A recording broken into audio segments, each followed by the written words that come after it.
नमो भगवते वासुदेवाय।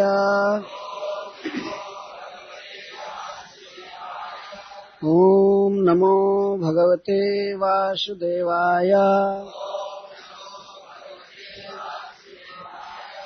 ओम नमो भगवते वासुदेवाय।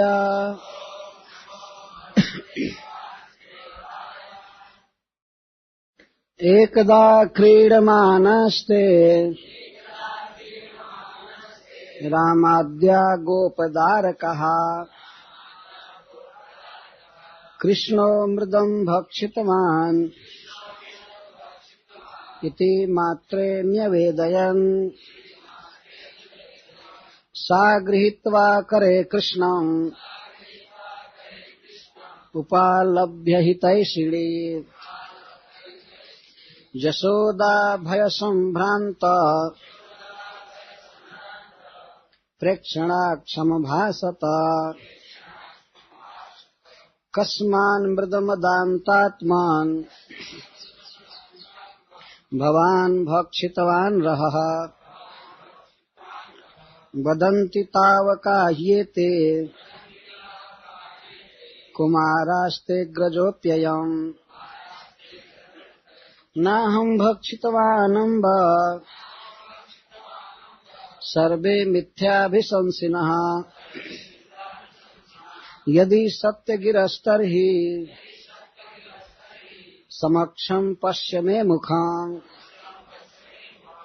यद्येवं तर्हि व्यादेहि इत्युक्तः स भगवान् हरिः। व्यादत्ता व्याहतैश्वर्यः क्रीडा मनुजबालकः। सा तत्र ददृशे विश्वम् जगत्स्थास्नु च खं दिशः। साद्रिद्वीपाब्धिभूगोलम् स वायमिन्दुतारकम्। ज्योतिश्चक्रम् जलम् तेजो नभस्वान् वियदेव च।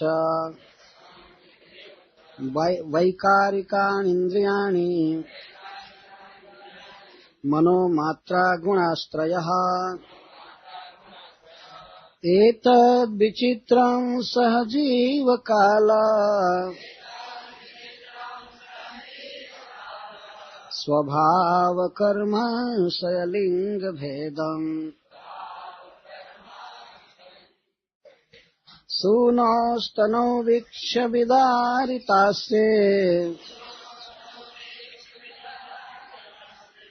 व्रजन् सहात्मानमवाप शङ्काम्। किं स्वप्नयेतदुत देवमाया किं वा मदीयो बत बुद्धिमोहः।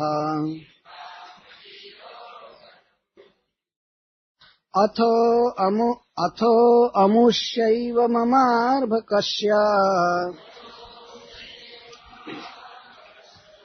यः कश्चनोत्पत्तिकयात्मयोगः।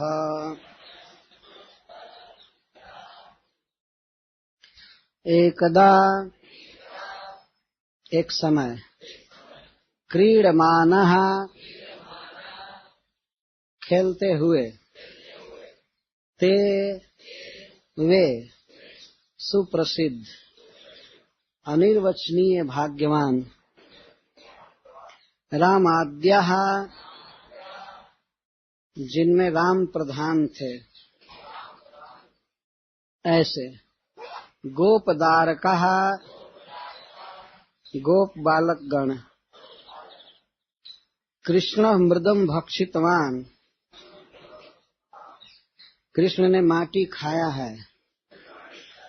इति यह मात्रे माता जसोदा के लिए माता जसोदा से निवेदन किए बताए।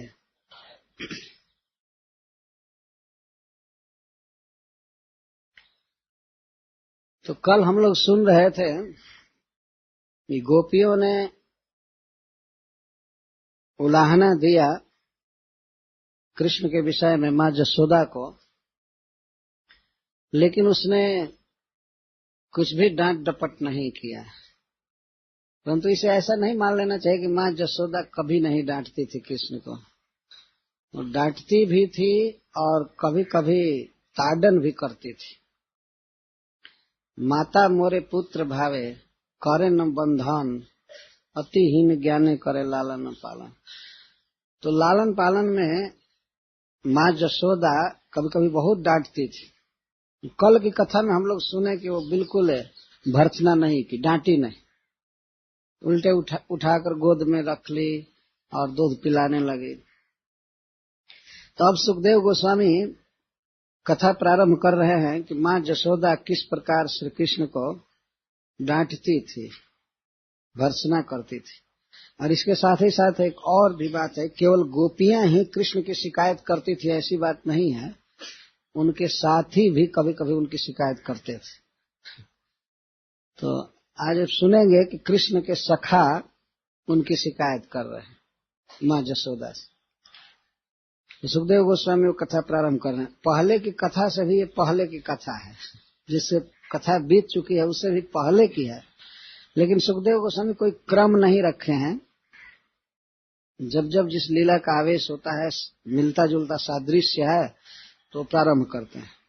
तो कृष्ण के द्वारा मृद भक्षण लीला, माटी खाने की लीला का वर्णन इसलिए कर रहे हैं कि इसमें भी श्री कृष्ण पर कंप्लेन किया, श्री कृष्ण के प्रति उलाहना है।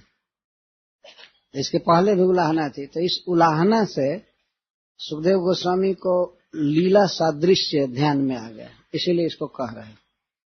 तो एकदा रामाद्या गोपदारका क्रीडमाना, एक समय गोपदारका गोपों के बच्चे खेल रहे थे।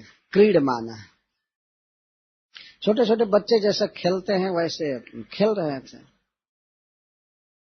तो उन बच्चों में प्रधान थे राम, इसलिए रामाद्या कहा गया। राम आदि, रामाद्या, राम आदिर जेसाम ते रामाद्या।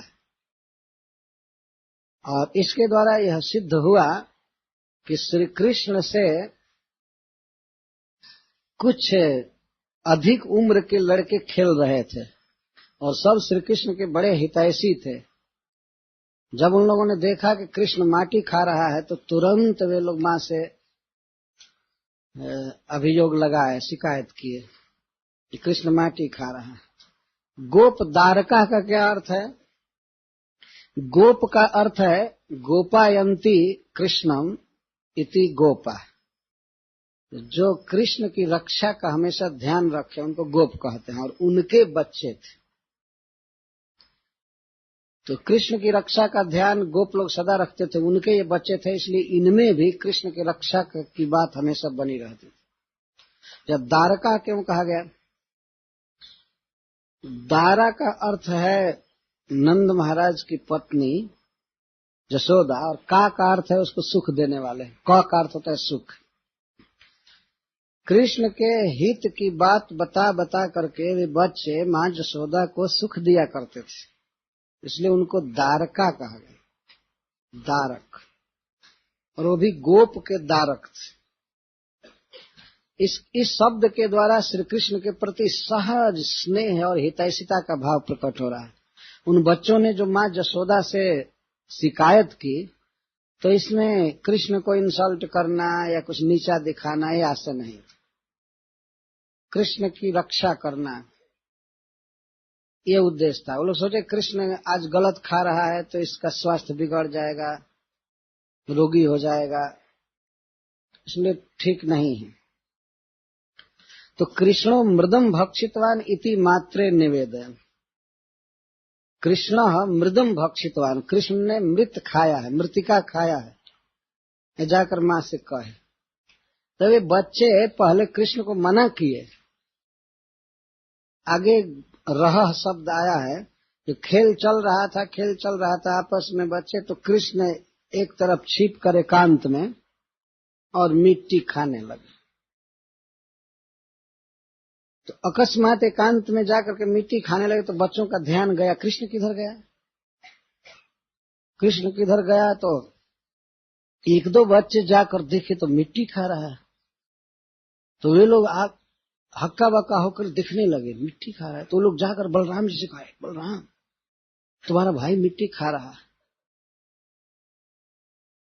तो बलराम जी आए और डांटने लगे, तुम मिट्टी खा रहे हो, मिट्टी खा रहे हो। तो कृष्ण ने कह दिया, हमारी जो इच्छा करेगी खाऊंगा, तुम कौन हो बोलने वाले, हम खाएंगे। चलो उगलो उगलो, निकालो निकालो। कृष्ण कहते नहीं, खाऊंगा। तब बलराम जी सोचे कि अब माँ से कहना पड़ेगा।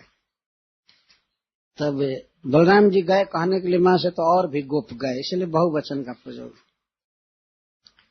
यहाँ प्रश्न ये है कि वो लोग कृष्ण को छोड़ करके गए या पकड़ कर घसीटते हुए ले गए क्या किए। तो वास्तव में कृष्ण को ले नहीं गए, जाकर तुरंत कहे कि माँ कृष्ण ने माटी खाया है, तेरे लाला ने माटी खाई जसोदा सुनमाई, तेरे लाला ने माटी खाई। इतना सुनते ही माँ जसोदा दौड़ी। वो तो घर के पास ही खेल रहे थे, बिल्कुल अपने घर के आंगन में ही लगभग। सा गृहीत्वा करे कृष्णम उपालभ्य हितैषिणी। हितैषिणी कृष्ण सर्वदा निरोग रहे, सुखी रहे, तो कृष्ण का सब तरह से जो हित चाहती थी उनके लिए हजारों प्रकार के भोजन तैयार करके रखती थी। और ऐसी हितैषिणी देखे कि उसका पुत्र मिट्टी खा रहा है तो कैसे वो बर्दाश्त कर सकती थी। तो हित करने वाली वो माँ, एक तो माँ है, माँ तो स्वाभाविक ही अपने बच्चे का हित चाहती है, लेकिन सुखदेव गोस्वामी स्पेशल हितैषिणी शब्द दिए, हितैषी और हितैषिणी। ये माँ के बहुत सुंदर हृदय का द्योतक है। वो हमेशा चाहती थी कृष्ण कभी बीमार न हो, ये न हो, वो न हो। तो वो आई और कृष्ण तो उस समय मिट्टी खा रहे थे, लेकिन जब बच्चे गए शिकायत करने के लिए तो श्री कृष्ण जल्दी जल्दी माटी को घोंटने लगे। उन्होंने कहा कि अभी हम बता रहे हैं माँ जसोदा से, अभी बता रहे हैं। तो लोग गए कहने के लिए, तो इधर अपने मुख में लार बना बना करके और जल्दी जल्दी ठीक हो गए कि यदि माँ पकड़ेगी तो मिट्टी मेरे मुख में रहेगी नहीं। तो माँ ने हाथ पकड़ लिया। तो माँ का बड़ा शरीर था, कृष्ण मिट्टी खाए थे, बैठे थे। माँ ने कहा, कृष्ण तुमने मिट्टी खाया है, चलो उठो। हाथ पकड़ करके उठा लिए, और हाथ पकड़े हुए अभी बहुत क्रोध में माँ है। क्रोध में नहीं है, लेकिन ऊपर से बहुत तड़क भड़क कर रही है। तो श्री कृष्ण तो भयभीत हो गए। भय के कारण उनकी आंखें त्रस्त हो रही हैं और नाचने लगी, भ्रमित होने लगी, ऐसे ऊपर की तरफ देखने लगे माँ पर। तो देखने में समर्थ नहीं हो रहे थे। एक दो बार देखे, इसके बाद आंखें भयभीत हो गई और हाथ तो पकड़ी थी माँ। यहाँ से देख रहे हैं माँ पर, तो हाथ पकड़ लिया है। अब यही भाव हो गया है भगवान के मन में, पूरा पूरा भय हो गया है कि अब ताड़न करेगी, मारेगी। तो लगता है कि मिट्टी का कुछ अंश अभी भी इनके मुख में रह गया है। फिर भी ये बोलते नहीं है कि नहीं खाया, क्यों मार रही हो, क्या कर रही हो। तो भय से जिनकी आंखें विह्वल हो रही थी उनसे पूछी माँ, भय से आंखें विह्वल हो रही हैं। इस पर हरीश्वर जी कहते हैं कि भगवान के आंख पर चंद्रमा और सूर्य रहते हैं, और ये जान गए हैं कि माँ पूछेगी कि तुमने मिट्टी खाया है, तो कृष्ण तो कहेंगे कि ना। तो कहीं माँ हम लोगों से पूछ दे तब क्या होगा। अब हम लोगों को तो सत्य बोलना पड़ेगा। तो अब हम क्या करेंगे, अब कृष्ण का पक्ष लें कि माँ का पक्ष लें। इसीलिए आंखें नाचने लगी, भ्रमित होने लगी कि भ्रम में पड़ गए कि हम क्या कहें तो उन लोगों साक्षी होकर के, जगत को प्रकाश देने वाला होकर के दोनों कैसे झूठ बोल सकते थे। इसलिए बेचारी आंखें भ्रम में पड़ गई, घूमने लगी। तो माँ पूछती है, कस्मान मृदमदान्तात्मन भवान भक्षितवान रहा। अरे मंदात्मन, मंदान्तात्मन, अरे मंदात्मा और दान्तात्मन, अरे अपने मन को बस में नहीं रखने वाला, अरे स्वतंत्र और जितेंद्रिय, तुमने क्यों मिट्टी खाया? क्या तुमको खाने को नहीं मिलता है? क्यों खाया? माँ ऐसे कृष्ण को डांट रहे थे नीचे की तरफ मुंह कर, क्यों खाया? कस्मात् मृदम भक्षितवान, क्यों खाया? तो कृष्ण तो कुछ बोल नहीं रहे हैं अभी, लेकिन उनकी आंखें नाच रही हैं, लेकिन मानो ये भाव व्यक्त कर रहे हैं कि कहाँ खाया। तो कहते रहा, एकांत में खाया है, सब बच्चों से छिप करके, और तुम एकांत में मिट्टी खा रहा था, खाया ना? क्यों खाया? और दान्तात्मन, अपने मन पर बस, अपने मन को अपने नियंत्रण में नहीं रखने वाला, मतलब स्वतंत्र, क्यों खाया? कृष्ण के बिना बोले माँ ये कहती है, तुम ये नहीं कह सकते हो कि नहीं खाया हो, ऐसा नहीं कह सकते, क्योंकि बदंती तावका येते, एते तावका, ये तुम्हारे आदमी, ये तुम्हारे लोग, तुम्हारे सखा बता रहे हैं। एते का अर्थ है जो यहाँ खड़े हैं अभी, ये सब बच्चे बता रहे हैं कि तुम खाए हो। क्यों खाए? हाथ पकड़ लिए। और कृष्ण को पूर्णतः भय हो गया है कि अब तमाचा चलाएगी, पीटेगी। बदंती तावका है, ये हमारे नहीं है कि हमारे पक्ष से बोलेंगे, तुम्हारे हैं, तुम्हारे सखा हैं, तुम्हारे साथ रहते हैं, ये बोल रहे हैं। ये ते कुमारा तावका बदंती, और ते अग्रजः अपि अयम बदती, और ये कहो कि ये बच्चे झूठ बोल रहे हैं, तो अयम ते अग्रज, ये तुम्हारा अग्रज भी बोल रहा है, ये बलराम भी बोल रहा है, इसलिए तुम ये नहीं कह सकते कि नहीं खाया। क्यों खाया? तो अग्रज क्यों कह रहे हैं? अग्रज का मतलब यह है कि यहाँ जो बलराम जी ब्रज में रह रहे हैं, तो वास्तव में वे नंद बाबा को ही अपने पिता मानते, और आगे जन्म हुआ ही है, कृष्ण से कुछ आगे जन्म लिए ही हैं, तो इस कारण से बहुत स्नेह है। वो अग्रज के रूप में ही मां स्वीकार करती थी उनको, वो मानती थी कृष्ण दो भाई है, तो आगे जन्म लिया है एक यह अनुज। तो मान लो ये बच्चे झूठ बोल सकते हैं, दूसरे के घर के हैं, लेकिन तुम्हारा अग्रज भी कह रहा है कि तुम मिट्टी खाया। क्यों खाया? क्यों खाया?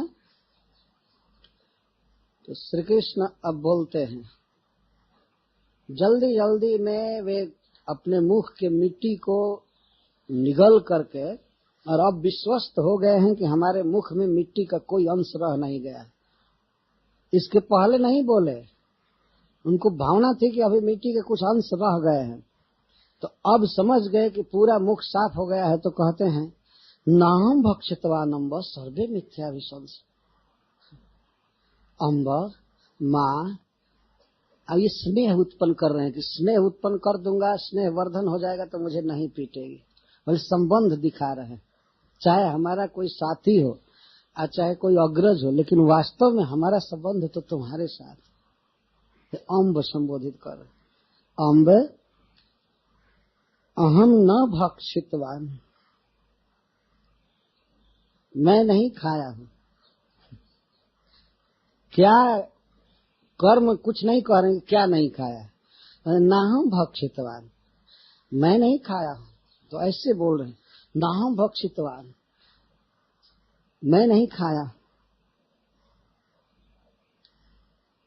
सर्वे मिथ्याभिशंसिना।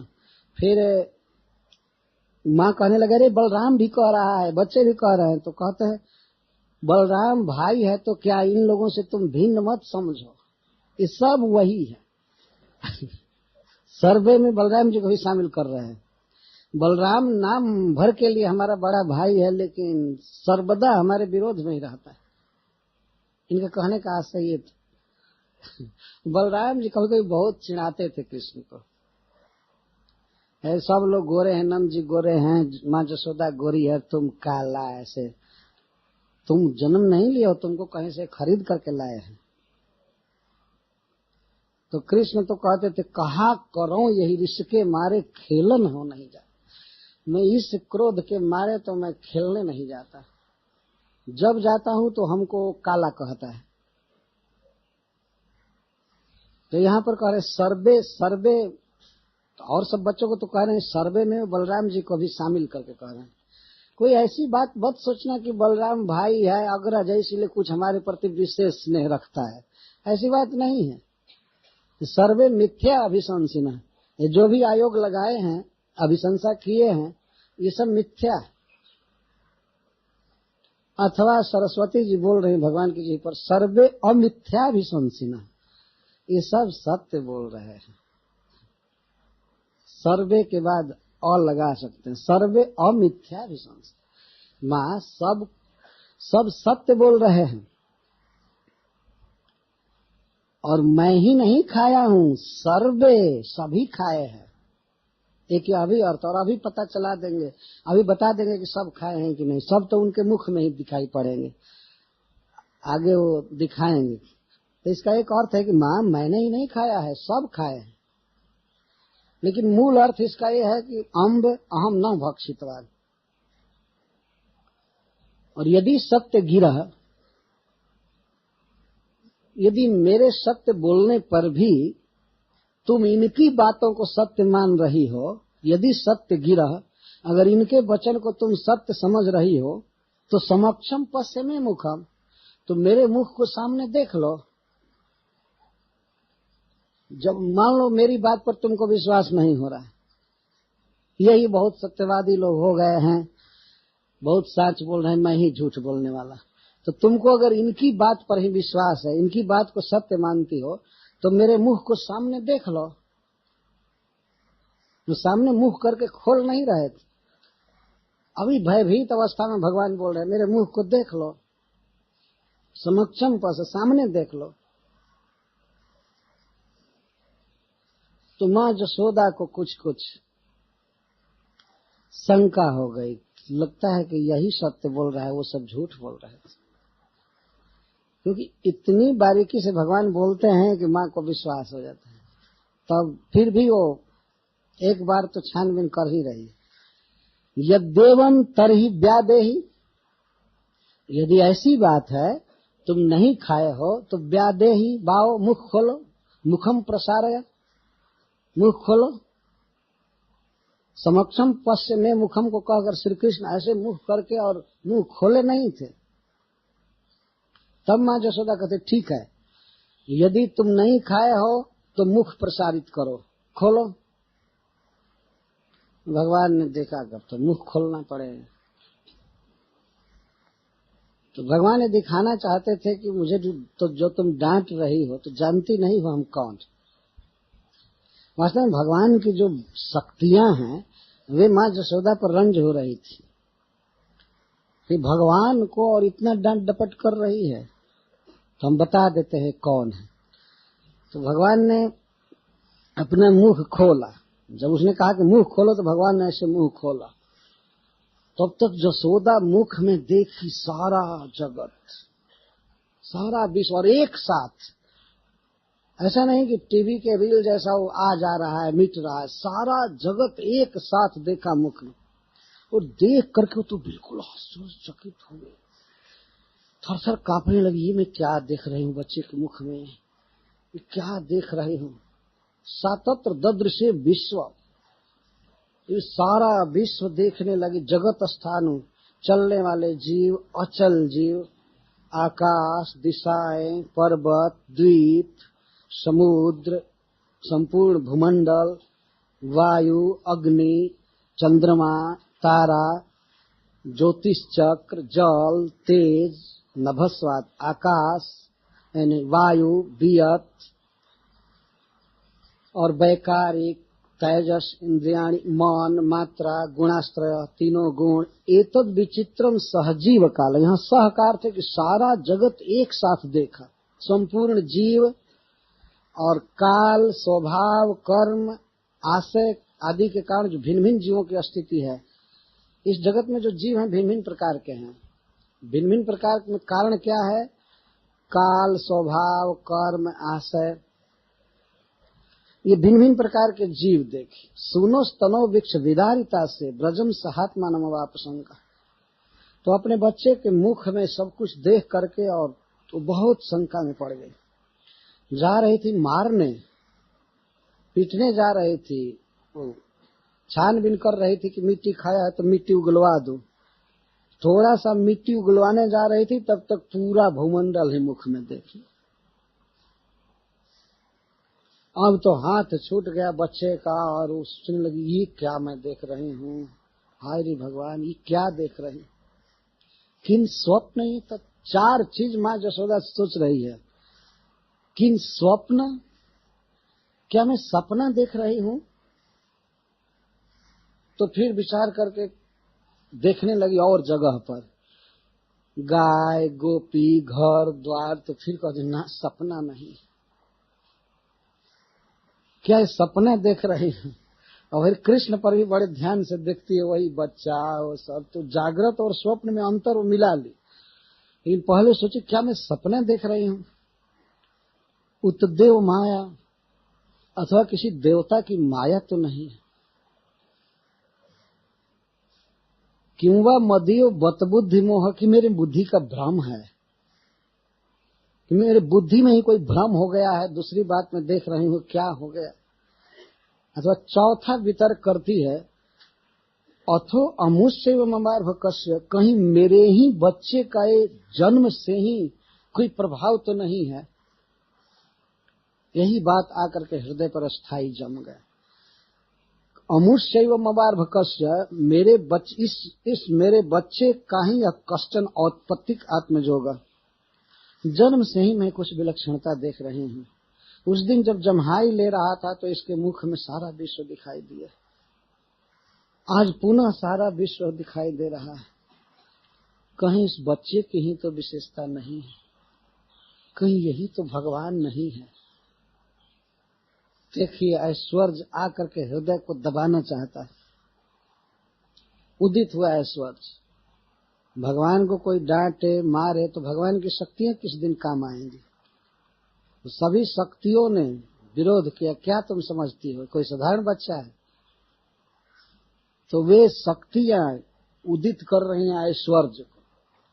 देखी तो अब काहे को डांटने जाए और पश्चाताप करने लगी माँ यशोदा।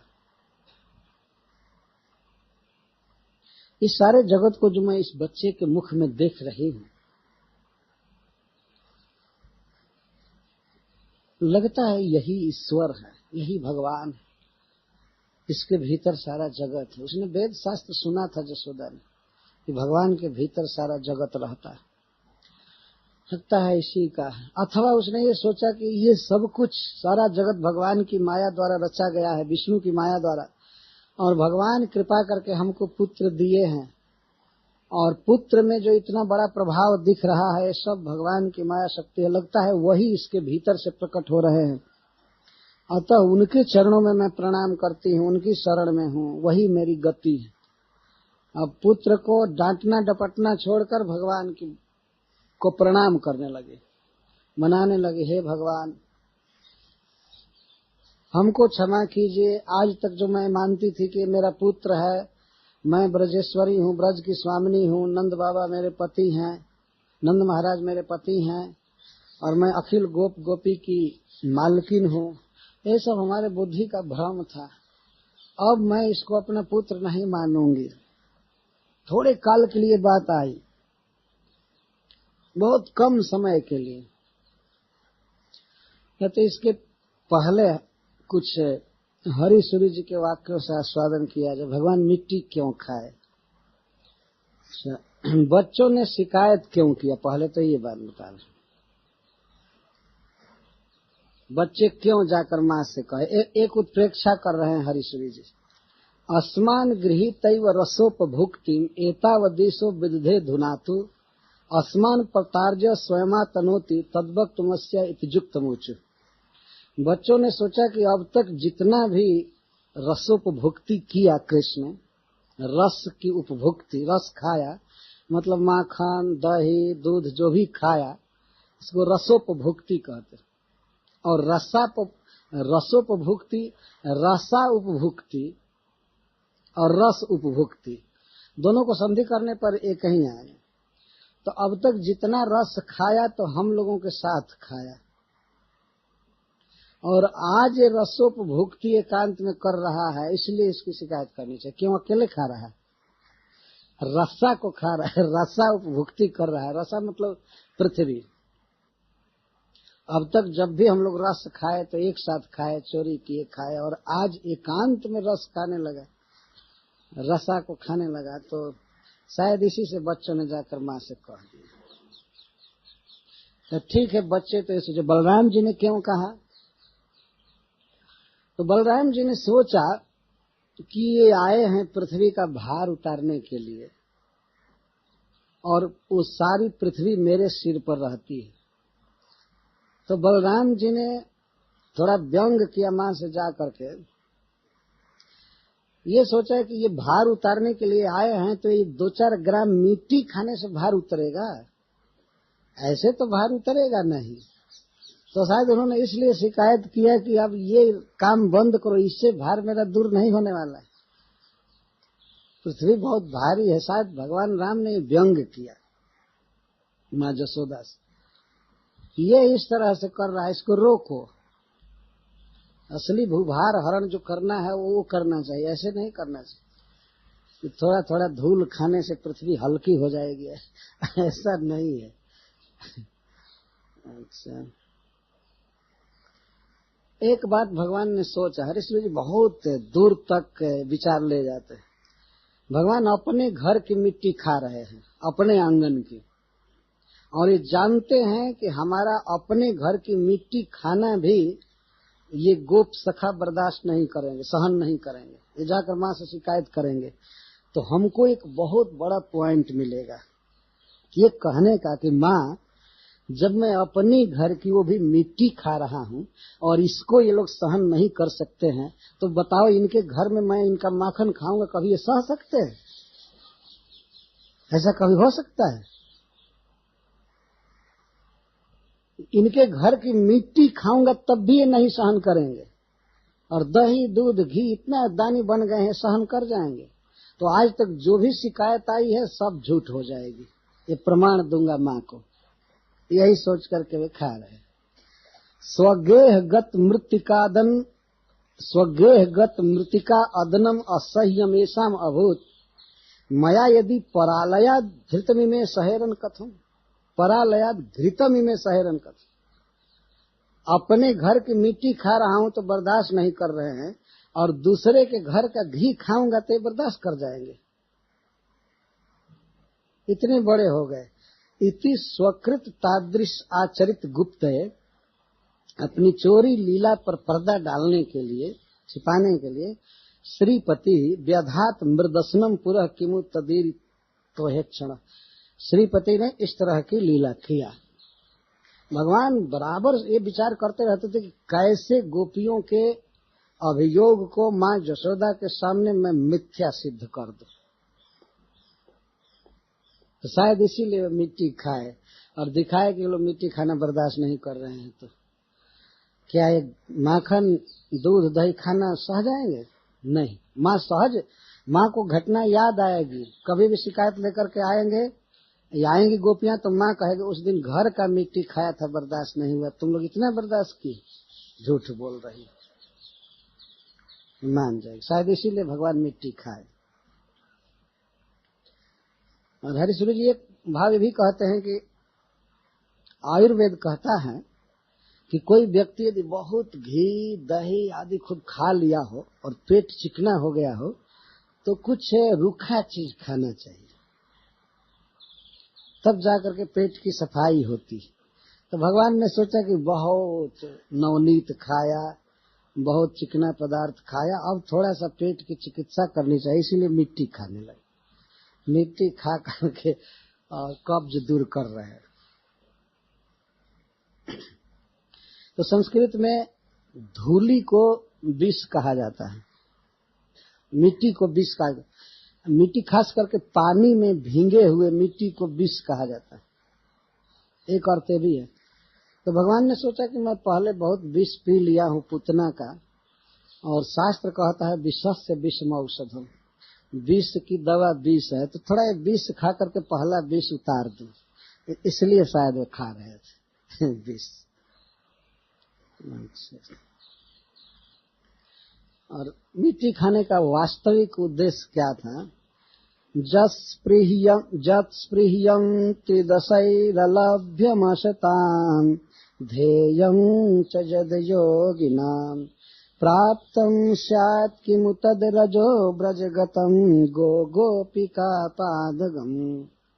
जो चरण रज देवताओं को दुर्लभ है, किसका चरण रज? गोपिका पादगम, गौ और गोपियों के चरणों की रज त्रिदशैरलभ्यम, देवताओं को भी दुर्लभ है। असताम ने स्प्रिय, देवता भी उसकी स्पृहा करते हैं, और असताम अलभ्यम, जो असत हैं, बहिर्मुख हैं भगवान से, उनको धूलि कभी नहीं मिलती है। ध्येयम च यद्योगी नाम, जोगी लोग इस ब्रज धूलि का ध्यान करते हैं।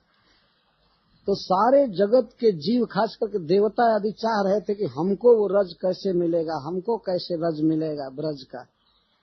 तो भगवान अपने उदर में अवस्थित समस्त सज्जनों की वांछा को देखकर सोचे कि सबको दे देना चाहिए रज। उनके भीतर सब अवस्थित है। इत्थम भूर निजोद रस्त जनसद वांछाम चिरम चिंतयन।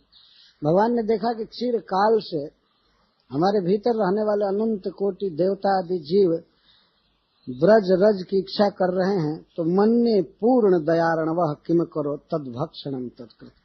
भगवान ने जो भक्षण किया तो उन लोगों के लिए किया।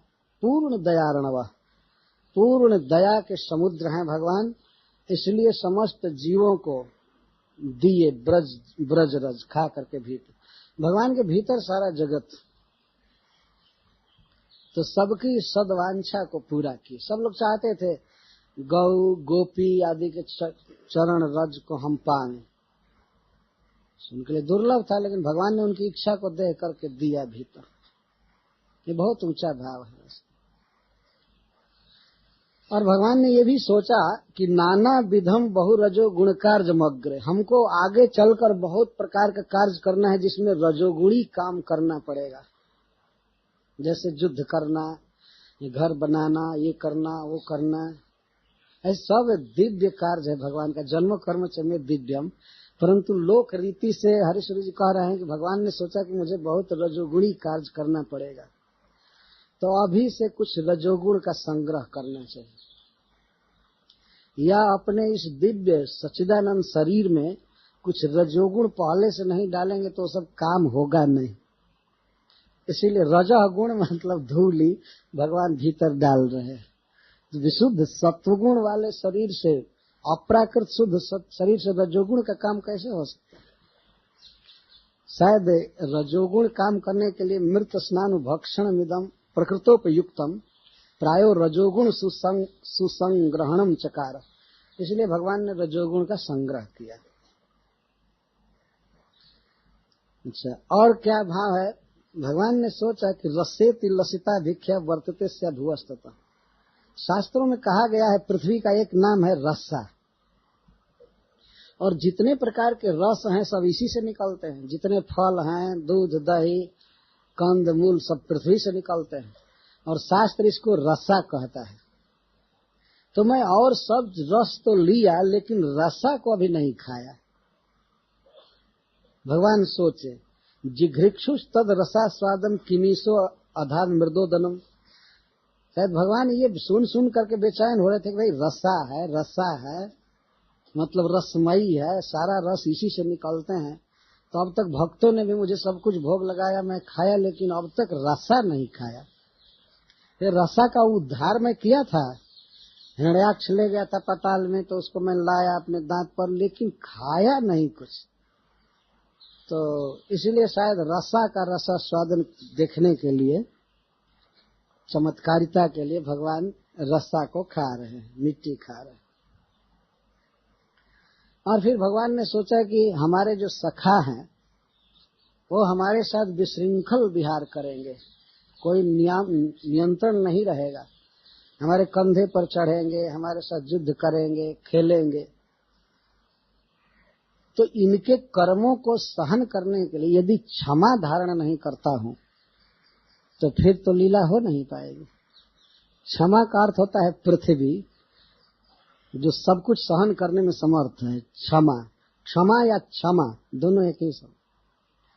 तो भगवान ने सोचा कि अपने भक्तों के साथ जो मैं विहार करूंगा, उच्छृंखल विहार करेंगे, तो क्षमा धारण करना चाहिए। इससे मैं इनके हरकतों को क्षमा करता रहूंगा। इसलिए वे क्षमा का एक अंश ग्रहण किए। क्षमा शब्द से अर्थ कर रहे हैं। विशृंखल विहारिणो मदवमान चेष्टा जुसो भवन्ति शिशवो अखिला अपि जगत्र मत क्रीडनम क्षमांस विधृतिम बिना नहीं भवेत स्वभक्ते स्वीति प्रभु किमु चकार तत्कृति कृतितया क्षमा धारणम। क्या भगवान ने इसलिए क्षमा धारण किया? यह अर्थ। ये सब जो काव्य है वो काव्य को जानने वालों के लिए बड़े आनंद की बातें हैं।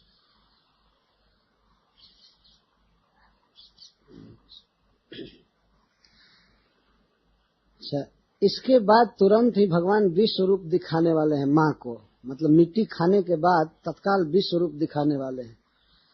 तो भगवान ने सोचा कि मैं विश्व की सृष्टि करूंगा अपने मुख में, तो बिना रजोगुण के तो सृष्टि होती नहीं है।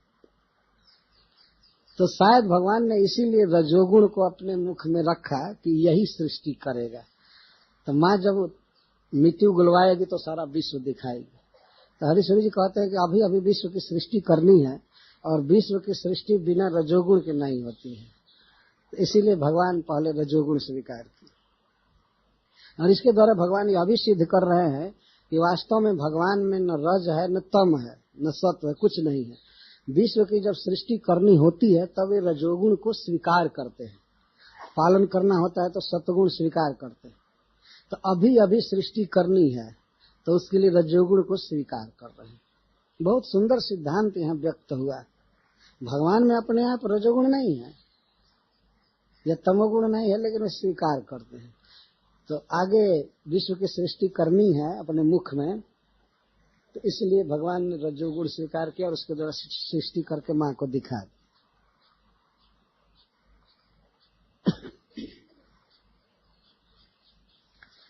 फिर भगवान कहते हैं कि मय्ये व सर्वार प्रतिभावनाये मान्या ही ते में त्रुटि किन्न वाच्यम।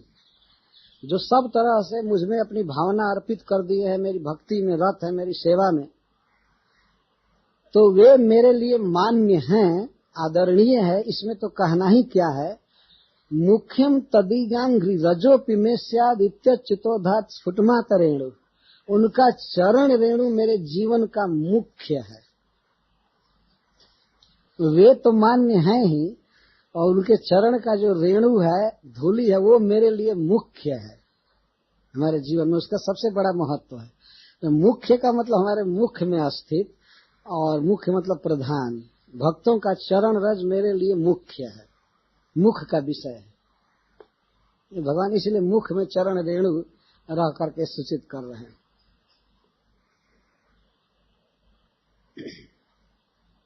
और भगवान ने यह भी सोचा कि जैसे भगवान के दांतों में मिट्टी लगी थी, उस समय जब खा रहे थे, मिट्टी से ही तो दांत से ही तो खा रहे थे।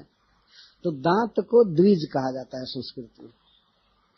ये दो बार जन्म लेता है, एक बार दांत टूट जाता है, दूसरी बार जन्म लेता है, तो दांत को द्विज कहा जाता है। तो भगवान ने सोचा कि मैं जो अवतार लिया हूं, तो इस जगत के जो द्विज हैं, वे लोग तो पूजा पाठ आदि में लगे रहते हैं, सत्वगुण उनमें रहता है, तो वे लोग किसी असुर आदि का संहार नहीं करते हैं, ये सत्वगुण में रहते हैं। तो भगवान ने सोचा कि सारे ब्राह्मण यदि सत्वगुण में रहेंगे, द्विज सारे सत्वगुण में रहेंगे, तो फिर इस जगत में असुर संहार करना मुश्किल होगा। इसलिए भगवान द्विजों को रजोगुण दे रहे हैं, तुम भी रज से युक्त हो जाओ। दांतों को, अपने द्विजों को वे रजोगुण दे रहे हैं। एक अर्थ ये।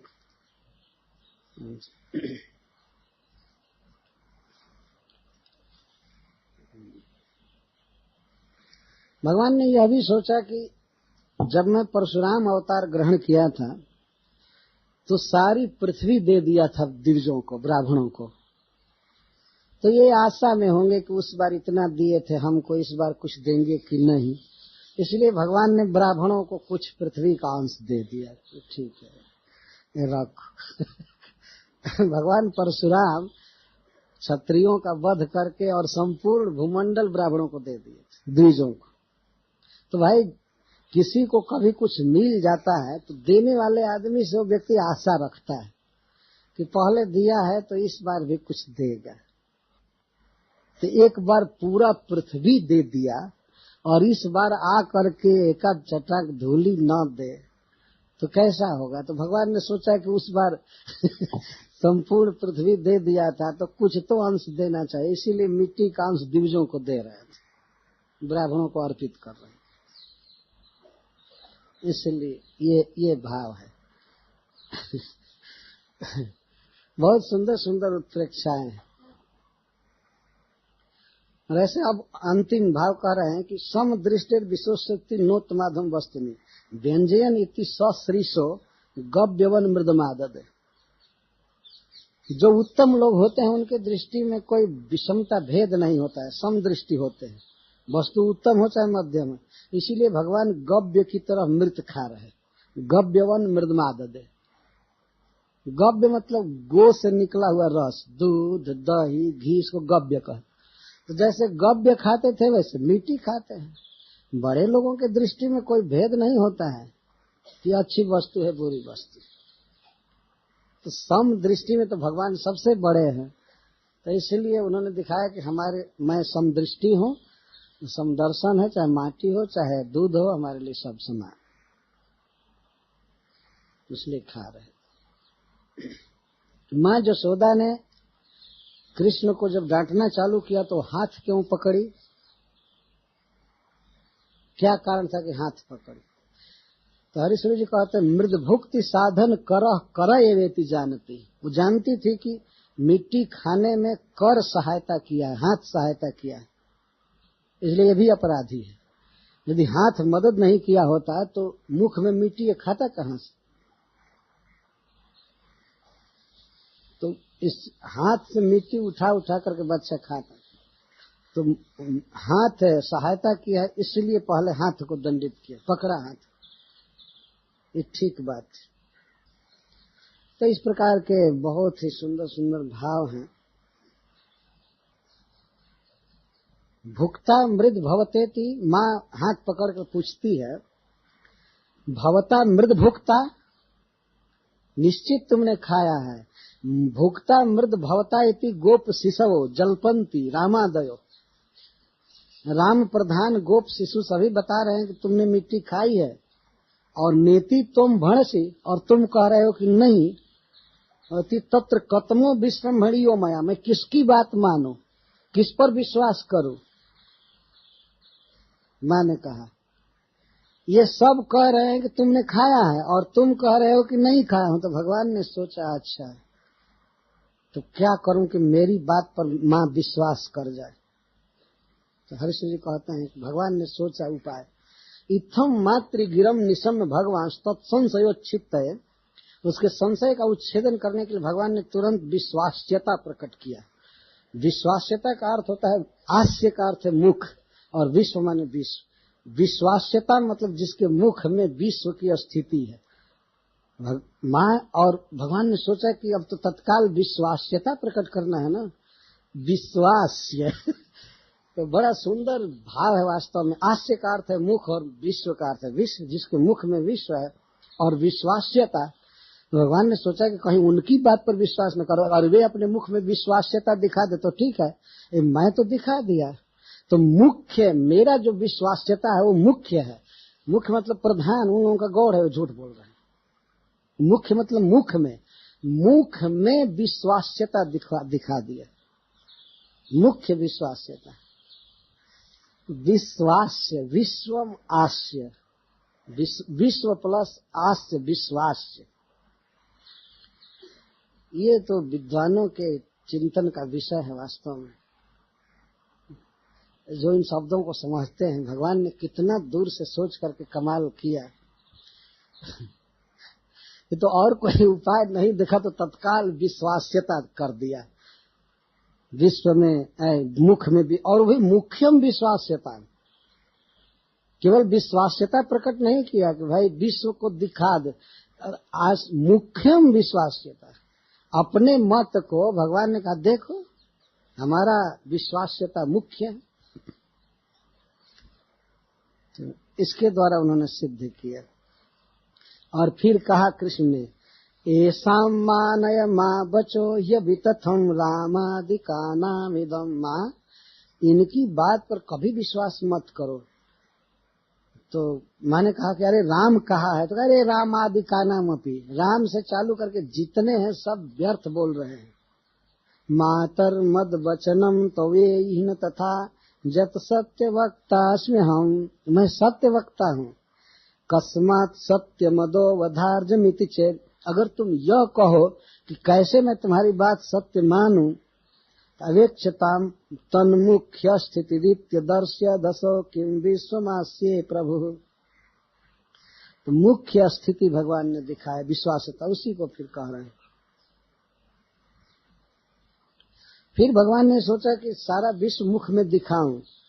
एक बार तो कह दिए मैं नहीं खाया हूं, और बाद में लगाए थे सर्वे मिथ्याभिशंसिनो। तो भगवान ने सोचा कि सर्वे को अगर मैं अपने साथ जोड़ करके बता देता हूं तब भी एक काम चल जाएगा। मैंने ही नहीं खाया, सबने खाया है, इसलिए भगवान ने विश्व रूप दिखाया कि देखो सबने खाया। विश्व रूप दिखाने का यह कारण था कि माँ ये लोग कह रहे हैं कि मैंने मिट्टी खाया है, लेकिन ये सब खाए हैं, देखो मेरे भीतर, इसीलिए दिखा है। और फिर माँ जब डांटने लगी तो कहे माँ मैं खाया नहीं हूँ, मैं तो तुम्हारी गोद में हूँ, जैसे तुम्हारा दूध पीता हूँ वैसे थोड़ा पृथ्वी जी का दूध पी लिया, तुम भी धरा हो और ये भी धरा है, तो मैंने सोचा कि ये भी मेरी माँ है तो मैं इसका भी थोड़ा सा दूध पी लिया। तो मैं देखता था कि ये केवल नाम की धरा है कि सचमुच में धरा है। जसोदा जी का नाम भी धरा था। एक अर्थ हरिश्वर जी एक किए कि माँ मैंने सोचा कि ये धरा ये भी है और तुम भी धरा हो, तो मैं थोड़ा अंतर जानना चाहा कि नाम भर की धरा है कि सचमुच मेरी माँ है, जसोदा है। तो इसीलिए मैं इसका मिट्टी थोड़ा खा रहा था, तुम्हारे दूध जैसा मैं थोड़ा सा चबा रहा था, लेकिन अब नहीं खाऊंगा, ये नाम भर की धरा है, तुम असली माँ हो मेरी, असली हो, ये भाव था। तो माँ जसोदा ने देखा सारे विश्व को तो वितर्क करने लगी, तो 4 प्रकार के तर्क किए। तो अंत में उसको भगवान की भगवत्ता का आभास हो गया, अथवा ये भाव हुआ कि भगवान नारायण इसके भीतर आत्मस्वर्ग प्रकाशित कर रहे हैं, अपना ऐश्वर्य दिखा रहे हैं। तो वो अफसोस करने लगती है, अहम ममासौ पतिरेश में सुतो, अहम मैं ब्रजेश्वरी हूँ, ब्रज की ईश्वरी हूँ, और असौ मम पति, ब्रजराज मेरे पति हैं, ये सब में सुतो, ये मेरा पुत्र है, और ब्रज के समस्त धन की स्वामिनी मैं हूँ, गोपियां गोप और गौएं ये सब मेरे हैं, जिनकी माया से इस प्रकार की कुमति मुझे घेरी है वही मेरी गति।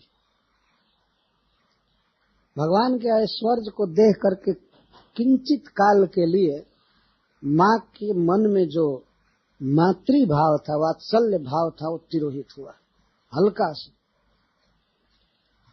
और जब इस प्रकार का भाव आ गया तो बिल्कुल व्याकुल हो गई, घबरा गई, और अब ये लगी कहने की अब नहीं कभी डांटूंगी, अब चाहे कुछ भी करे, ये तो भगवान है, ये है वो है, इस प्रकार की बात आने लगी। तो इत्थम विदित तत्वाया, उसको तत्व विदित हो गया गोपी को। तो तत्व विदित होते ही वात्सल्य भाव लगा के विदा हो जाएगा। तो अब वो कृष्ण को गोद में नहीं उठा रही थी, वही हितैषिणी जो कृष्ण को डांट रही थी, सोचती थी इसको अच्छा खिलाऊंगी पिलाऊंगी, अब उठा नहीं रही थी, तो भगवान ने सोचा कि ये तो बहुत बड़ा घाटा हो गया। मैं तो ये सोचा कि मुझे नहीं पीटेगी यदि मैं अपनी ईश्वरता ही व्यक्त कर दूंगा, लेकिन ये तो बच गया। मैं पीटा नहीं गया, लेकिन अब जो मुझे दूध पीने को मिलता था, इतना बड़ा प्रेम मिलता था, ये तो अब कुछ नहीं मिलेगा। तो भगवान अपने को फीका मानने लगे, इसलिए उन्होंने तुरंत पुत्र स्नेहमयी अपनी माया चलाया। माया का यहाँ अर्थ है मोहन शक्ति। मोह ले, इसलिए उसको माया कहते हैं। माया का अर्थ यहाँ ये प्रसिद्ध माया नहीं समझना चाहिए। वैष्णवी माया, वैष्णवी का अर्थ है सर्वव्यापक, और वो भी पुत्र स्नेहमयी। पुत्र स्नेहमयी माया भगवान ने गोपी में संचारित कर दिया, यशोदा ने। ये मेरा पुत्र है और पुत्र के प्रति स्नेह उमड़ गया। इस प्रकार का भाव जब भगवान ने संचारित कर दिया मां यशोदा के हृदय में, तब उसका तत्व ज्ञान चला गया।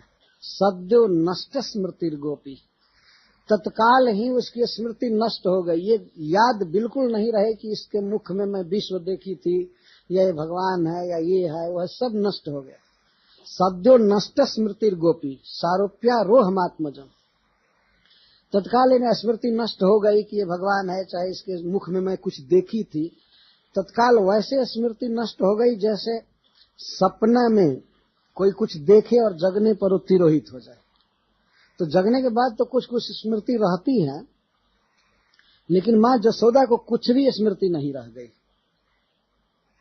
कि इसके भीतर में सारा जगत देखी, ये देखी। तो तत्काल ही आरोहम आत्मजम आरोप्या, और तुरंत ही बच्चे को अपने गोद में उठा ली। वही वात्सल्य भाव, वही पुत्र स्नेह उमड़ गया, और तत्काल बच्चे को गोद में उठा करके, और पहले जैसे स्नेह से भरी हृदय वाली थी, दूध पिला रही थी, वैसे उनको लेकर दूध पिलाने लगी। तो ब्रज में भगवान का ऐश्वर्य प्रकाशित पाता है, थोड़े काल तक प्रभाव डालता है, लेकिन फिर तुरंत तिरोहित हो जाता है। केवल माधुरी विशेष बनी रहती है। ये मां यशोदा का भाग्य, महाभाग्य, कि उमड़ा हुआ ऐश्वर्य भी उसके पुत्र भाव को कुंठित नहीं कर सका। तत्काल फिर पुत्र मानने लगे। तो सुखदेव गोस्वामी कहते हैं, अहो भाग्य है मां यशोदा का कि त्रय्या चोपनिषद्भिश्च सांख्य योगैश्च सात्वतैः उपगीयमान माहात्म्यम हरिम सामान्यतात्मजम। वेद के जो कर्मकांड विभाग हैं, वे लोग भगवान का वर्णन यज्ञ पुरुष के रूप में करते हैं। भगवान यज्ञ भोक्ता है, समस्त कर्मों के भोक्ता है। यज्ञ के द्वारा उनकी आराधना की जाती है, इंद्र आदि उनके नाम होते हैं। और उपनिषद भी, उपनिषद के अनुसार साधना करने वाले लोग उन्हें ब्रह्म मानते हैं, बहुत बड़ा, सब चीज में बड़ा, बृहद, और उपासना करते हैं ज्ञान मार्ग से। कर्म मार्ग से त्रयी के द्वारा यज्ञ पुरुष की आराधना होती है, और उपनिषद के द्वारा ब्रह्म की, सांख्य के द्वारा पुरुष की जो प्रकृति का स्वामी है, और योग के द्वारा परमात्मा की आराधना होती है हृदय में अवस्थित। और सात्वत लोग भगवान की आराधना करते हैं। उन्हीं कृष्ण की आराधना भिन्न भिन्न लोग भिन्न भिन्न तरह से करते हैं, लेकिन सबका अपना अपना दृष्टिकोण होता है। कोई भगवान को यज्ञ पुरुष के रूप में भजते हैं, कोई ब्रह्म के रूप में, और कोई पुरुष के रूप में, और कोई परमात्मा के रूप में, और कोई भगवान के रूप में। अपनी अपनी अभिमति है। लेकिन यशोदा किस तरह से कृष्ण से प्रेम करती है? सा आत्मजम अमन्यता, वो केवल यही मानती है कि कृष्ण हमारे आत्मज, हमारा पुत्र है। उसके मन में कभी नहीं आया कि परमात्मा है, भगवान है, ब्रह्म है, यज्ञ पुरुष है या परमात्मा, ये भाव कभी नहीं आता। उपगीयमान माहात्म्यम, यदि भगवान की महिमा सात्वतों द्वारा, सांख्य द्वारा, योग द्वारा, उपनिषदों द्वारा और त्रयी द्वारा प्रतिपादित है। अर्जुन ने भगवान का रूप जब देखा, विराट रूप, तब वो बताते हैं, अरे आप इतने बड़े हैं, महान हैं, ये हैं, वो हैं। और उस समय अपने प्रेम के कारण किए गए व्यवहार को अपराध मानने लगे कि अब तक हमने आपको जो जदुनंदन कह दिया, सखा कहा, जादव कहा, ये सब मैंने बहुत गलती किया, बहुत बाद फिर वही रथ हकवाना चालू किया, सब विस्मृत हो गए। लेकिन अर्जुन तो बहुत देर तक इस भाव में रहे, और माँ जसोदा में यह तो बस 1-2 मिनट के लिए भाव आया कि ये लगता है कि ईश्वर है, भगवान है, बाद में लेकिन आत्मजम अमन्यता, आत्मज ही माना और कुछ नहीं माना। और उनको गोद में लेकर दूध पिलाना, खिलाना, पिलाना, सहलाना। पहले वो थोड़ा डर गई कि अरे मैं भगवान को डांट रही हूँ, या नारायण का आवेश इसके भीतर होता है तो मैं नारायण को डांट रही, भगवान को डांट रही। लेकिन तुरंत भाव बदल गया। अमन्यता शब्द बड़ा महत्वपूर्ण है। प्रत्येक भक्त को भी चाहिए कि वो भगवान के साथ अपना एक संबंध स्थापित करे, और चाहे और लोग जिस भाव से भगवान को भजते हों, लेकिन उसको अपने भाव का ही पोषण करना चाहिए। जैसे जसोदा, चाहे दूसरे के लिए दूसरे लोग कृष्ण को यज्ञ पुरुष अमन्यंत मानते हैं, कोई परमात्मा मानते हैं, कोई ब्रह्म मानते हैं, कोई भगवान मानते हैं, और उसके अनुसार पूजा करते हैं, साधना करते हैं। लेकिन जसोदा क्या मानती है? अपना पुत्र, बस। तो हम क्या मानते हैं? ये तो देखना चाहिए अपना अपना कि हम अब तक क्या माने। अभी तो भगवान से नीचे नहीं उतरे होंगे हम लोग। वैष्णव लोग तो भगवान तक मानते हैं, और लोग दूसरे दूसरे ज्ञानी लोग ब्रह्म है, परमात्मा मतलब भगवान के ही एक प्रकाश विशेष को मानते हैं। लेकिन जैसे आप देखिए, यज्ञ पुरुष केवल मानना, केवल ब्रह्म मानना, परमात्मा मानना, जैसे भगवान भगवत धारणा का एक आंशिक रूप है, उसी तरह कृष्ण को भगवान मानना पुत्र मानने की अपेक्षा एक आंशिक भाव है, पूर्ण नहीं। पुत्र मानना यही पूर्ण भाव है। या अपना संबंधी मानना, अपना प्रियतम मानना, अपना स्वामी मानना, केवल भगवान मानना ये ठीक नहीं। मैं किसी बच्चे से कभी कभी पूछता हूँ, तुम भगवान को अपना क्या मानते हो? ये बड़े लोगों से भी पूछा गया तो कहते भगवान। फिर भगवान तो है ही, आप क्या मानते हैं? तो कुछ नहीं। जैसे आप किसी को अपना पुत्र मानते हैं, पिता मानते हैं, और कहा जाए कि आप उसको क्या मानते हैं, तो कहें कि हम मनुष्य मानते हैं। तो मनुष्य तो है ही वो, अब मानिए मत मानिए, लेकिन आप उस मनुष्य को अपना क्या मानते हैं? भगवान तो भगवान है, वो बिना मान्यता के ही भगवान है, इसमें संदेह नहीं है। हम क्या मानते हैं उनको, इसकी मुख्यता यहाँ अमन्यता शब्द सुखदेव गोस्वामी कहते हैं। और वास्तव में साधना इसी का नाम है कि भगवान को अपना संबंधी मानकर, संबंधी मतलब अपना पुत्र, अपना सखा और अपना प्रियतम, ये 3 मुख्य हैं, और अपना स्वामी, ये 4 बातें हैं। इनमें से कुछ मान करके और उसी भाव के अनुसार कृष्ण से प्रेम किया जाए, और उसी प्रेम भावना से प्रेरित होकर उनकी सेवा हो, यही बस साधना है, यही सिद्धि है। तो और लोग चाहे भगवान की कितनी स्तुति करें, पूजा पाठ करें, लेकिन जसोदा रात दिन केवल कैसे उसके लिए माखन निकालूं, कैसे उसको डांट डपट कर ठीक रखूं, ये करूं, यही करती थी। शायद जसोदा ने कभी भी कृष्ण की आरती नहीं किया होगा, ओम जय जगदीश हरे कह करके। आजकल तो लोग ये स्तुति बहुत गाते हैं, ओम जय जगदीश हरे, सुख संपत्ति घरे आवे, कष्ट मिटे तन का, सारा दुनिया का धन हमारे घर में आ जाए, और हमको जो कुछ कष्ट है वो सब मिट जाए। ठीक है, जो लोग भजन नहीं करते हैं उनकी अपेक्षा ये अच्छा है। भगवान को प्रणाम करने से दुख मिटता है, नाम जपने से पाप नष्ट हो जाता है, ये तो स्वाभाविक। जैसे सूर्य के सामने आने पर अंधकार नहीं रहता, तो भगवान की शरण लेने पर दुख तो मिट जाता है, लेकिन हम भगवान का भी दुख मिटावें, ये सोचना चाहिए। परस्परम भावयंत, यही मुख्य चीज है। जसोदा का जो भाव है यह भक्ति शास्त्र में बहुत उच्चतम भाव है। राधा रानी के भाव के नीचे यही भाव, मतलब विकसित भक्ति रस की का जब विभाजन करते हैं, वर्गीकरण करते हैं रूप गोस्वामी पाद, तो वात्सल्य रस को चौथी भूमिका में रखते हैं। बहुत ऊंचा भाव। और दूसरे लोग स्तुति करते हैं, प्रार्थना करते हैं, क्या क्या पूजा, किस तरह ध्यान, यह वह बड़ी बड़ी यज्ञ आराधनाएं, लेकिन यह गोपी केवल आत्मजम अमन्यत। सुखदेव गोस्वामी कहते हैं कि त्रयी के द्वारा इनको जग पुरुष मानकर यज्ञ द्वारा भजन होता है, और योगी लोग परमात्मा के रूप में लाखों लाख वर्ष में हृदय में देखते रहते हैं।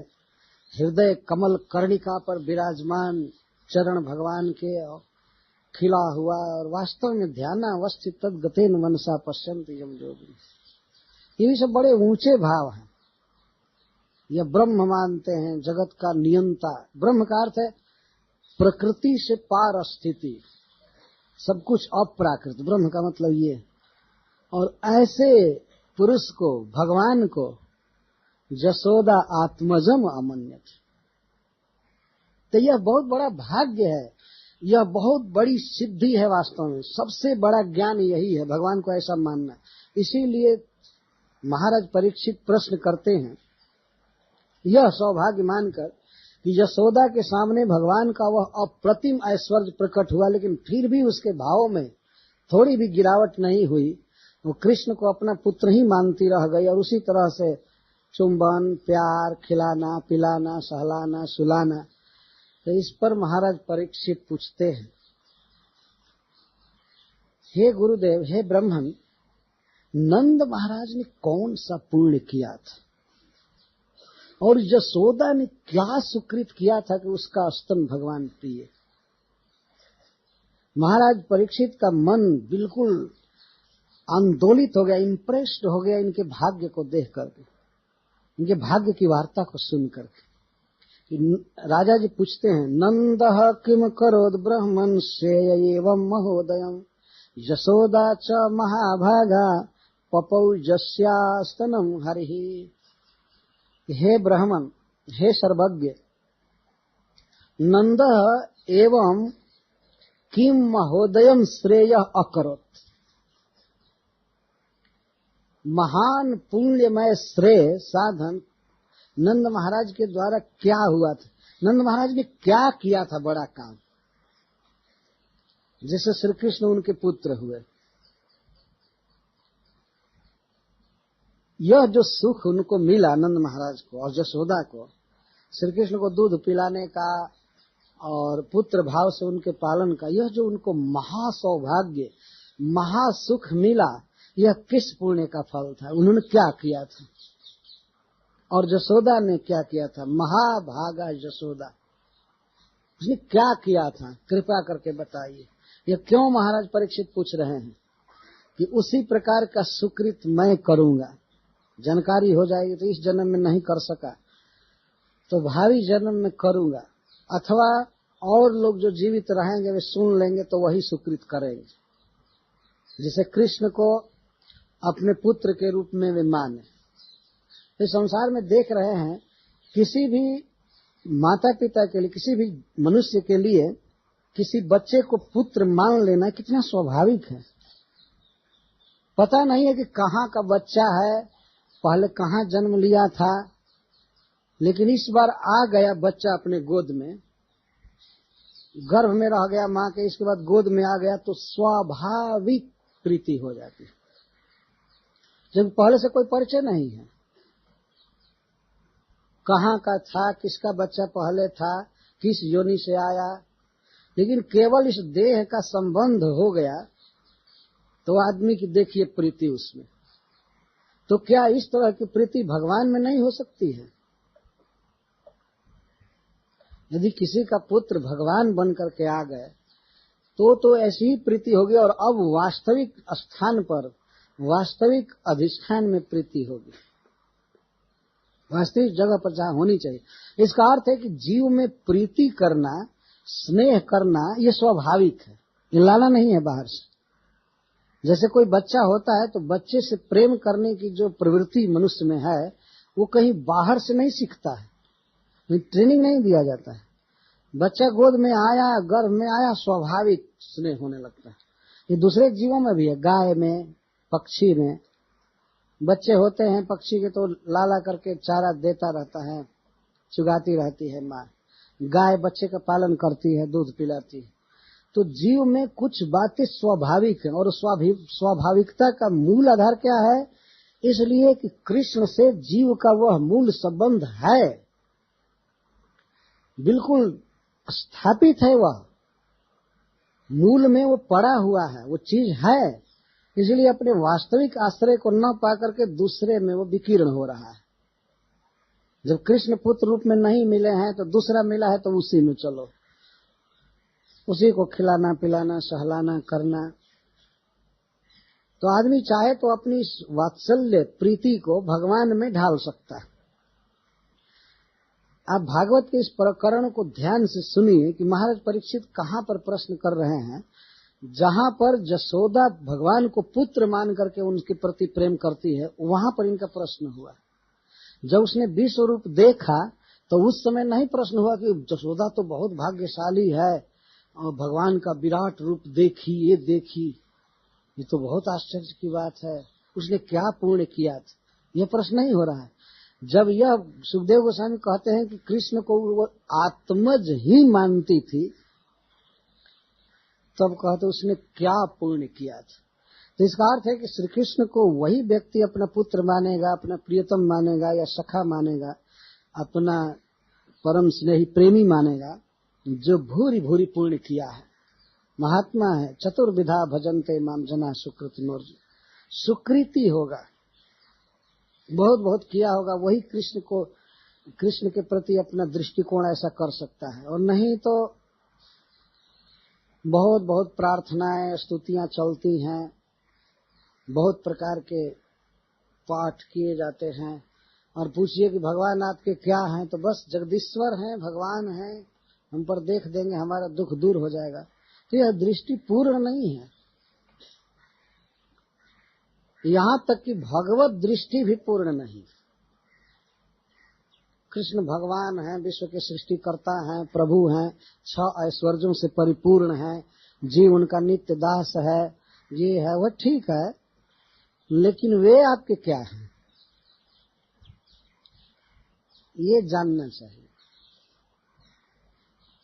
तो भगवान का भी प्रयास आपने देखा कि उन्होंने देखा कि जब माँ का तत्व भाव हो गया, थोड़े काल के लिए इसका भाव तिरोहित सा हो रहा है कि कृष्ण मेरा पुत्र है, ये भाव थोड़ा सा विचलित हुआ, तो भगवान ने तत्काल पुत्र स्नेहमयी माया का प्रसार किया। इसका मतलब है कि कृष्ण को भी वही अभीष्ट है, लेकिन ईश्वर तो है ही, इसलिए थोड़ा खेलने के लिए कई प्रकार का तमाशा कर रहे हैं, थोड़ा ऐश्वर्य दिखा करके देखे। लेकिन भगवान को भी गरज है, वो भी उसी के लिए लालायित है कि हमको ये स्नेह मिले। भगवान को और चीज की कमी नहीं है, उनको प्रेम की कमी रहती है। तो प्रेम रस के आस्वादक हैं, चाहते हैं, इसलिए उन्होंने भी तत्काल तिरोहित कर दिया। और माँ भी मान गई मेरा बेटा है, ओ मेरा लाला, मेरा बच्चा, फिर उठा ली गोद में। अरे मैं क्या सोच रही थी, क्या फालतू सोच रही थी, ये तो हमारा बच्चा। वो भूल गई सारा विश्व रूप दर्शन आदि। क्यों इनके भाग्य की सराहना कर रहे हैं? तो परीक्षित महाराज कहते हैं, पितरौ नान विंदेताम कृष्णोदारार्भ के हितम। कृष्ण के उदार बाल चेष्टा को तो लोक में प्रसिद्ध माता पिता देवकी वसुदेव भी नहीं पा पाए। यह पितरौ का अर्थ है लोक में माता पिता के रूप में प्रसिद्ध। पितरौ का अर्थ है नहीं कि नंद बाबा और जसोदा पिता माता नहीं, वो तो असली तो मतलब पिता माता नंद जसोदा हैं, लेकिन लोक दृष्टि से जो प्रसिद्ध माता पिता हैं, देवकी वसुदेव भी कृष्ण के इस उदार बाल चरित्र को नहीं देख पाए। उदार का क्या अर्थ है? उदार का अर्थ आप सभी जानते हैं, महादानी। तो कृष्ण की ये जो बाल लीलाएं हैं, ये सबसे बड़ा सुख प्रदान करती हैं, सबसे बड़ा आनंद देती हैं। तो इस आनंद को, कृष्ण की बाल लीला के आनंद को, सुख को वसुदेव और देवकी नहीं पा सके, जबकि लोक दृष्टि से वही प्रसिद्ध माता पिता है, वे नहीं पा सके। क्योंकि जब कृष्ण और बलराम मथुरा गए तो उसके पहले ही बाल लीला सब संवरण कर लिए, वो देख ही नहीं पाए, यहीं पर किए। तो उदार शब्द पर ध्यान देना चाहिए। उदार अर्भक इहित, वो भी कृष्णस्य परमानंद घन परब्रह्म, भगवान के उदार बाल चरित के सुख को, उस महासुख को, अद्वितीय सुख को वसुदेव और देवकी नहीं पा सके। उस सुख को नंद जसोदा ने पाया। तो इन्होंने क्या सुकृत किया था, क्या पुण्य किया था, कृपा करके बताइए। गायंती अद्यापि कवयो जल्लोक समलापहम, अरे जिनकी कीर्ति अथवा भगवान कृष्ण की बाल लीलाओं को आज भी बड़े बड़े कवि गाते हैं। कवियों में सबसे बड़े कवि भगवान शिव हैं। शिव, ब्रह्मा, नारद, सनकादिक, ये सब आज भी गाते रहते। गायंती अद्यापि, ये नंद जसोदा के भाग्य की बड़ाई करते हैं या कृष्ण की बाल लीला गाते रहते हैं। और उदार शब्द से और गायंती शब्द से जोड़िए नाता। अगर नंद और जसोदा ने जो सुख पाया कृष्ण की बाल लीला देख करके, तो वही सुख कृष्ण की बाल लीला को गा करके कवि लोग पाते हैं, ब्रह्मा शिव आदि। गायंती अद्यापि, उसी लालसा से वर्णन करते हैं, सुनते हैं। और इसके साथ ही साथ यही लीलाएं हैं जो लोक के पाप को नष्ट कर देती। कोई ये कह सकता है कि यदि लोक का पाप रह जाएगा तो कृष्ण लीला गाने का आनंद कहां से आएगा। तो महाराज परीक्षित कहते हैं कि लीला का गान ही पाप को नष्ट कर देता है। कलि कल्म सघ्नम, तो जो अस्पृहा होती है भक्तों के मन में कि हमको वह सुख मिले, तो नंद जसोदा को जो बाल चरित देख करके सुख मिला वही गा करके और सुन करके मिल जाता है। इसलिए अद्यपि, आज तक, इसे 2 सितंबर तक अद्यापि गायंती, महाराज परीक्षित को सब मालूम है, सारे ब्रह्मांड में आज तक गाई जा रही लीला है। और ज्यों का त्यों फ्रेश है, ज्यों का त्यों फ्रेश गाते रहते। क्या उन्होंने पुण्य किया था, बड़ा गूढ़ प्रश्न है, इसलिए इसका गूढ़ उत्तर भी आएगा। वास्तव में नंद और जसोदा जी तो भगवान के नित्य माता पिता हैं, पर उनके भीतर द्रोण और धरा आए थे। तब नित्य माता पिता की बात और वहां भाग्य और सुकृत की तो बात ही कोई नहीं है, तो वर्णन से परे है। लेकिन द्रोण और धरा ने क्या सुकृत किया था, सुखदेव गोस्वामी इसका उत्तर दे रहे हैं। समय बहुत हो गया ना, कितना हुआ आए? 9:30 हो रहा है। तब तो समय है, मैं समझा 9:45 हो गया होगा। तब सुखदेव गोस्वामी उत्तर देते हैं, सुनते जाइए कैसे भगवान में पुत्र भाव होगा, कैसे स्नेह बढ़ेगा। आजकल बहुत ज्यादा गोपी भाव की चर्चा बहुत बढ़ गई है संसार में, पर यशोदा भाव और नंद भाव भी तो सुनिए। कवि लोग तो आज तक इसी के फेर में पड़े हैं कि मैं कृष्ण की मां बन जाऊं, दूध पिलाऊं, और अधिक वर्णन इसी का है श्रीमद् भागवत में। तो द्रोणो वसूनाम प्रवरो धरया भार्जया सह करिष्यमाणया देशान ब्रह्मणस्तमुवाचः। जब महाराज परीक्षित ने यह कह दिया कि देवकी और वसुदेव इस सुख को नहीं पा सके, तब तो सुखदेव गोस्वामी मानो आश्वासन देते हैं, अरे महाराज परीक्षित, वो देवकी और वसुदेव ही नंद जसोदा है। कम से कम नाम साम्य से बता रहे हैं। द्रोणो वसूनम प्रवरो, वसुओं में सर्वश्रेष्ठ वसु हैं द्रोण, तो इसलिए उनको वसुदेव कहते हैं।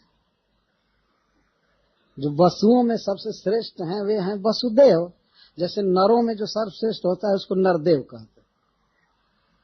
तो वसूनाम प्रवर, वसुओं में जो प्रकर्षण वरह श्रेष्ठ हैं वे हैं वसुदेव। उनका नाम था द्रोण। तो द्रोण नाम के एक वसुदेव हैं वसुओं में श्रेष्ठ, और धरा नाम की उनकी पत्नी थी। तो इन दोनों ने ब्रह्मा जी के आदेश को स्वीकार किया। ब्रह्मा जी ने इनको कहा कि तुम सृष्टि करो, तो उनके आदेश को स्वीकार किया, अथवा इनको एक आदेश हुआ। ये पुराणांतर में कथा है, ब्रह्मा जी ने आदेश दिया धरा और द्रोण को कि तुम लोग पृथ्वी पर जाओ और गोपालन करो, गोरक्षा करो। ये दोनों प्रजापति वसु थे। वसु समझ रहे हैं, देवताओं में एक जाति होती है। तो देवलोक के निवासी थे, और वैसे शुरू से ही भगवान के परम भक्त थे, और ब्रह्मा जी इनके गुरु थे।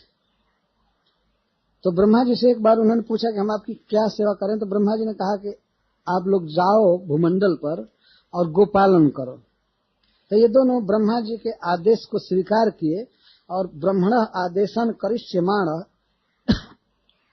ब्रह्मा जी के आदेश को जब करना चाहते थे तो उन्होंने ब्रह्मा जी से एक स्पेशल विनय किया, प्रार्थना किया। जातयोर्नौ महादेवे भुवि विश्वस्वरे हरौ भक्ति स्यात् परमालोके जजांजो दुर्गतिं तरेत्।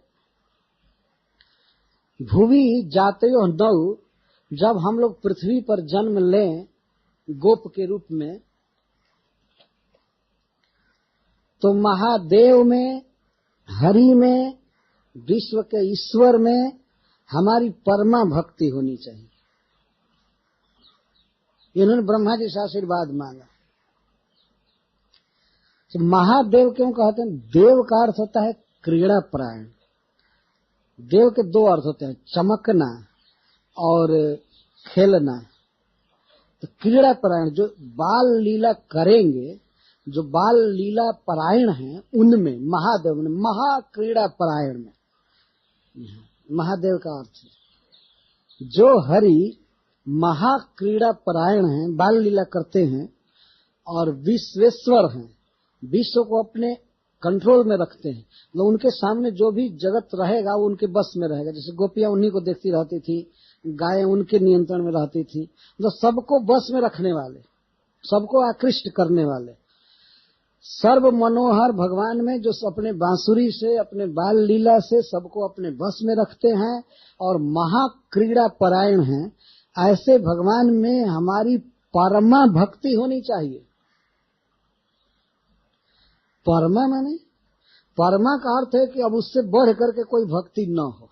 और भक्ति मतलब प्रेम। हमारी परमा भक्ति होनी चाहिए, परम प्रेम, जिसके द्वारा कोई भी व्यक्ति अनायास ही दुर्गति को पार कर जाता है।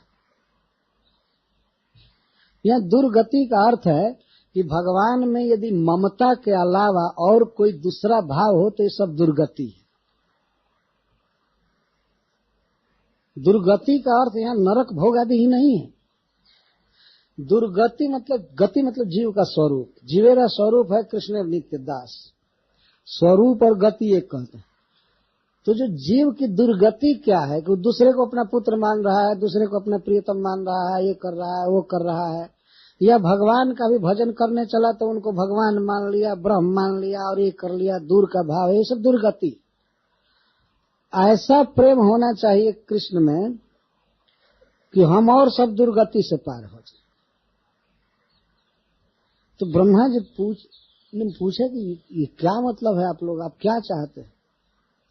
तो आगे के श्लोक में प्रकट हुआ है कि ततो भक्तिर भगवती पुत्री भूते जनार्दन। पुत्री भूत जनार्दन, जो पुत्र बने थे उस जनार्दन में, पुत्री भूत जनार्दन में इनकी भक्ति थी। भगवत भूत जो भगवान के रूप में है उनमें भक्ति नहीं थी। पुत्र बने हुए भगवान में भक्ति। या पुत्री भूत का अर्थ है कि जो सदा उनका पुत्र रहते हैं अथवा किसी का सदा पुत्र रहते हैं, उनमें भक्ति। और हमारा वे पुत्र हो, ये भाव है। पुत्री भूते जनार्दने भगवती,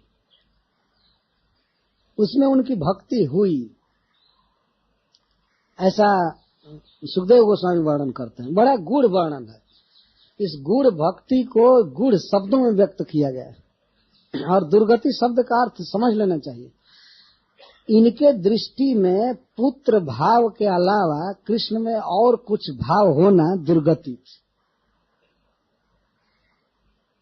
हम दुर्गति से बच जाएं और कोई ऐश्वर्य भाव न उदित हो।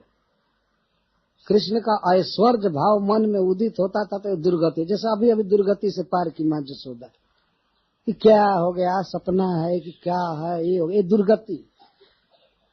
तो इस दुर्गति से जैसे जीव आसानी से पार कर जाए, ऐसी प्रीति होनी चाहिए, ऐसी भक्ति होनी चाहिए भगवान, और वही हुआ। ततः भक्तिर भगवती पुत्री भूते जनार्दने दंपत्योर नितराम आसित गोप गोपीषु भारत। तो पुत्री भूत भक्ति हुई उन दोनों की, दंपत्यों, और वो भी भक्ति कैसी थी, नितराम, नितराम भक्ति हुई भगवान में, पुत्री भूत भगवान में प्रेम हुआ। भक्ति मतलब प्रेम। गोप गोपीषु भारत, अब इसका क्या मतलब है? तो पुत्री भूत जनार्दन में भक्ति हुई, और उस पुत्र के पालन पोषण में जितने लोग लगे थे, गाय गोप गोपी, सब में इनकी प्रीति थी। तत्पुरुषे च सख्यम, और नहीं कि भगवान के साथी है शिव जी, ब्रह्मा जी और सब देवता, सब उनके सेवक है, काम कर रहे हैं, तो उनमें बहुत प्रीति है। पुत्री भूत भगवान है, तो पुत्र के पालन पोषण में जो लोग सहयोग दे रहे थे, प्रेम कर रहे थे, उन्हीं में इन लोगों की भक्ति थी, उन्हीं से प्रेम था। अच्छा, ये तो इनकी तो भक्ति थी ही। अतः कृष्णो ब्रह्मण आदेशम सत्यम कर्तुम ब्रजम ब्रजे भी। भगवान ने देखा कि ब्रह्मा जी तो हमारे सबसे बड़े भक्त हैं इस ब्रह्मांड में, हमारी सेवा करते हैं, सृष्टि करते हैं, अगर उन्होंने कुछ कह दिया है, आशीर्वाद दिया द्रोण और धरा को, तो ब्रह्मा जी के आदेश को सत्य करने के लिए श्री बलराम के साथ कृष्ण ये सब लीला करने लगे। उनके भक्ति से तो प्रभावित थे ही, मुख्य अर्थ वो है। धरा और द्रोण की भक्ति के बस में होकर किए, लेकिन उनको यह भी बात याद आती थी कि ब्रह्मा जी ने आशीर्वाद दिया है, तो ब्रह्मा जी का प्रिय करने के लिए भी यही करते हैं। वसन ब्रजे वसन सह राम, विभु का अर्थ सर्व समस्त लीला करने में समर्थ विभु। बलराम के साथ ब्रजे वसन तेसाम प्रीतिम स्वलीलया, और ब्रजवासियों को अपनी लीला द्वारा आनंदित करने के लिए ब्रज में रहने लगे। ये मतलब ये सब लीलाएं करने लगे। प्रीतिम चक्र, ये अर्थ प्रीति कर्म है। लीलाया तेसाम प्रीतिम चक्र, प्रीति उनको सुख दे रहे थे। भगवान कृष्ण की इस बाल लीला के पीछे सबसे बड़ा उद्देश्य था ब्रजवासियों को सुख देना, अनंत सुख देना। तो इस तरह भगवान ने सुख दिया, नंद जसोदा को ही नहीं, तेसम बहुवचन में, और सबको, गोप गोपी नंद जसोदा सबको सुख दिया। तो उनको सुख दिया बाल लीला द्वारा, और हम लोगों को सुख दे रहे हैं श्रवण कीर्तन द्वारा। तो कोई भी व्यक्ति चाहे तो वही सुख पा सकता है, और यदि श्रवण कीर्तन करेंगे तो उसी लीला में शामिल हो जाएंगे, वैसा प्रेम बढ़ेगा और भगवान की लीला में शामिल हो सकते हैं। ये उद्देश्य। तो यहाँ तक भगवान की इन बाल लीलाओं का वर्णन हुआ। तो जो वो कृष्ण को अपना पुत्र ही मानती थी, इसलिए रात दिन पुत्र का हित कैसे होगा, इसकी चोरी की आदत कैसे छूटेगी, कैसे स्वस्थ रहेगा, माता रात दिन यही सोचा करती थी, इसी काम में लगी रहती थी।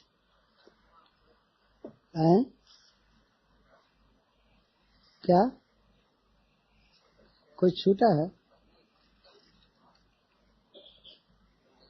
ओह छूट गया। हाँ, अस्तु इति उक्त स भगवान ब्रजे द्रोण महाजसा यज्ञ नंद की ख्यातो जसोदा साथ नारायण। तो ब्रह्मा जी ने जो वर दिया तो वही द्रोण जी नंद महाराज हुए और धरा उनकी पत्नी जसोदा के रूप में हुई, तो उनकी भक्ति हुई। तो यहाँ बहुत महत्वपूर्ण बात है कि गुरु के आशीर्वाद से भगवान में भक्ति हुई, लेकिन शिष्य पहले ही ललायित है, मांगा है कि जब हम जन्म ले वहां तो हमारी पुत्री हमारी इस तरह परमा प्रीति होनी चाहिए जिससे हम ऐश्वर्य भाव की दुर्गति से बच। चक्रवर्ती पाजी कहते हैं कि भक्ति में, विशुद्ध मधुर भक्ति में ऐश्वर्य का उदय होना है उनके लिए दुर्गति, तो उस दुर्गति से हम पार हो जाए। ये अर्थ सुन करके संसार के लोग आश्चर्यचकित हो जाएंगे, ये जो दुर्गति है। भगवान को हम ईश्वर मानते हैं तो भाव हृदय का संकुचित हो जाता है, वो विकसित नहीं होता है। और जो हृदय का खुला भाव, जो ढल ढल प्यार आता है पुत्र में, वो भगवान में थोड़े आ जाएगा। तो भगवान की मंगला आरती में भी आदमी खड़ा हो और बच्चा अपना जन्मा हुआ यदि अपने कंधे पर हो, तो फिर भी जो प्यार अपने बच्चे में होता है वो आंखें भर रहती है मूर्ति पर, वो होती नहीं। तो भगवान चाहते बल्कि तुम दूसरे को वैसे देखो, हमको कंधा पर रखो, गोद में रखो, वो ठीक है। भगवान ये चाहते हैं। तो वे भी सुख लिए नंद जसोदा के भाव का, वात्सल्य प्रेम का, और सुख दिए। दाता तो हैं ही, सबसे बड़े दानी हैं, महाबदानी। सुख लिए सुख दिए। ऐसा नहीं है कि ये सुख दे दिए उनको ज्यादा वो ऋणी नहीं रहेंगे, कुछ भी दें ऋणी ही रह जाएंगे, क्योंकि देंगे क्या। ब्रह्मा जी कहते हैं इनके पास अपने अलावा और है क्या, तो अपने को तो पुतना को भी दे दिए, तो उनको क्या देंगे। मतलब परस्पर वशीकारिता सूचिता, दोनों के ऋणी रहे हमेशा। नंद जसोदा सदा प्रेम से सेवा करते रहते हैं और भगवान सेवा लेते रहते हैं। कृष्ण अपनी बाल लीला से उनको सुख देते हैं और वे कृष्ण को सुख देते हैं, खिलाकर पिलाकर सुलाकर डांट डपट करके बंधन करके, जैसे भी कृष्ण को सुख देते हैं। तो माँ जसोदा के भाव की पराकाष्ठा, वात्सल्य प्रेम की सीमा अगले अध्याय में दिखाई जाएगी, और भगवान के भी प्रेम वशित्व को, कि प्रेम के वश में है, उसकी भी सीमा दिखाई जाएगी कि किस तरह जसोदा के वे अधीन हैं और किस तरह जसोदा उनसे प्रेम कर रही। दाम बंधन उखल बंधन लीला, तो इसको हम दोपहर के बाद प्रारंभ करेंगे। हरे कृष्ण। हाँ, उन्होंने क्या, पहले तो उनकी लालसा थी और पूर्ण यह किया कि उन्होंने ब्रह्मा जी के आदेश का पालन किया। ऐसे थे ये, पहले से ही परम भक्त थे, ये चाहते थे कि भगवान हमारा पुत्र बने, पहले से ही चाहते थे। लेकिन अब सुखदेव गोस्वामी क्या पुण्य वर्णन करे, कोई किसी पुण्य का फल थोड़े है कि पुण्य वर्णन करे। ये तो भक्ति का फल है, इसलिए उनकी भक्ति का, उनकी लालसा का वर्णन किए और ब्रह्मा जी के आशीर्वाद का।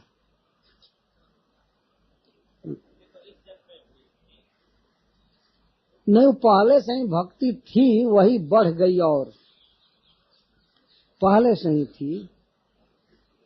है आपका प्रश्न बड़ा अच्छा है, वास्तव में पुण्य क्या किए थे, लेकिन शायद ये वर्णन से परे है, तो सुखदेव गोस्वामी कुछ कह नहीं सके। ये पुण्य ये है, गुरु की बात मानना, गुरु की आज्ञा मानना और भगवान में लालसा रखना, यही पुण्य है। जब प्रश्न है, आपने कहा कि भगवान से हमारा नित्य संबंध है, क्या वह संबंध भक्ति करने से अपने आप प्रकट होता है या अपने मन से ही संबंध स्थापित करना चाहिए? नहीं, सुनने से प्रकट होता है। श्रवण कीर्तन जले कर ऐसे चल। जब हम इस तरह भगवान की समस्त लीलाओं को सुनते हैं तो जो हमारा नित्य भाव है वो भाव मुख्य रूप से प्रकट होगा। लेकिन सुनना चाहिए एक बात ठीक से। तो अपने आप पता चलेगा कि हमारा भाव क्या है। वो सुनने से प्रकट होता है। श्रवण कीर्तन में 9 विधा भक्ति करने से प्रकट होता है, सबसे ज्यादा सुनने से। भाव नित्य। प्रश्न आया है कि वसुदेव जी ने दूसरे के बच्चे को लेकर के उसको सैक्रिफाइस करके अपने बच्चे को बचाना चाहा, मतलब कंस को दे करके, क्या यह ठीक माना जाएगा कि दूसरे के बच्चे को लेकर के कंस के हाथ में देना अपने बच्चे को बचाने के लिए? ये तो सारी व्याख्या हो चुकी है। वो इसलिए उस बच्ची को कंस के हाथ में दिए क्योंकि भगवान ने कहा था कि वो मेरी योग माया है, उसका कुछ नहीं होगा। वसुदेव जी जानते थे, भगवान ने कहा था कि जाओ गोकुल में और वहां से लाओ, तो ये तो सुरक्षित हो ही गए, और वो तो महामाया है ही, योग माया है, उसका कुछ होगा नहीं। तो इसलिए ये इस एक्सचेंज में कोई निर्दयता का प्रश्न नहीं। और वैसे किसी सामान्य बच्चे को मारकर भगवान को बचाया जाए तो कोई खास अपराध नहीं। अमर है, आत्मा अमर है।